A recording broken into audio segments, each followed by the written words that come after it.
هي الحاجة أم الاختراع.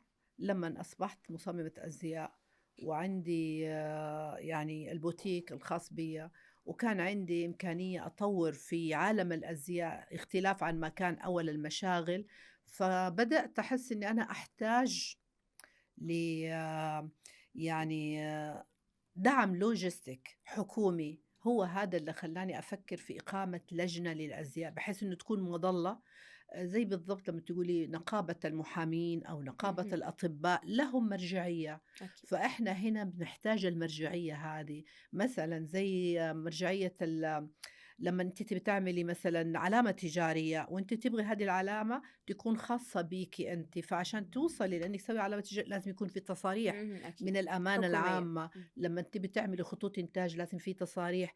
فهذه اللي خلّاني أنا ما بدي أمشي مجرد باخيّط، لأ أنا بدي أطوّر القطاع وأخلّيه من مستهلك يعني بسيط محلي إمم. إلى منتج عالمي وتصدير هذا اللي خلّاني أتجه للغرفة وأكوّن اللجنة. إمم. بسبب المنصب ده بقت الأزياء بتُناقش في مجلس الوزراء وبتحظى باهتمام الدولة. صحيح. إمم. بعد وجود اللجنة طبعًا أكيد في مجلس الوزرا كل 2 بيُقام، بيناقشوا كل المجالات وكل القضايا اللي بيوصلوا لها. من ضمن المجالات وجدوا إنه مجال قطاع الأزياء من المجالات اللي لا يمكن استغناء عنها، اهم. وهذا الحمد لله بعد تقديم ملفاتي وأوراقي للهيئة بكم من الاستثمارات اللي بتخرج سنويًا من السعودية لبرّا لشراء هذه الأزياء وشراء هذا المنتج.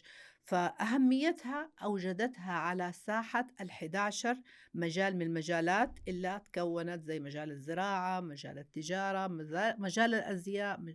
فالحمد لله لو ما كانت مهمة ما كانت ضمن هذه الهيئات في المملكة. أكيد. قدّمتِ كمان في السنين اللي فاتت مشاريع وطنية كبيرة علشان الأزياء. نعم. كلمينا عنها. يمكن مو كلها تحضرني ما شاء الله لأني أنا أسوي وأنسى، لكن كان مهرجان الإبل. شاركت في مهرجان الإبل، كان مهرجان قوي يُقام سنويًا. مهرجان الملك عبد العزيز اهم. السعود للإبل، يُقام سنويًا زيه زي مهرجان الفروسية، زي مهرجان الجنادرية. فإحنا عندنا المهرجانات هذه يعني التراثية التراثية. جدًا مهمة. إمم. والحمد لله الفترة هذه يعني داعم بقوة سمو الأمير محمد بن سلمان لأي شيء في مجال التراث و وإحياء التراث. اهم. فالإبل كان إحدى المهرجانات. طبعًا أنا تطوعت ولبّست أحد من ملاك الإبل أكتر من أحد، وانتشر أكتر اسمي بين الرجال. إمم. ويؤمنوا أكتر إنه المرأة عندها القوة والإصرار على النجاح والعزيمة إذا كان لها هدف واضح ومرسوم، وما عندها أي يعني انحرافات في إصابتها للهدف هذا.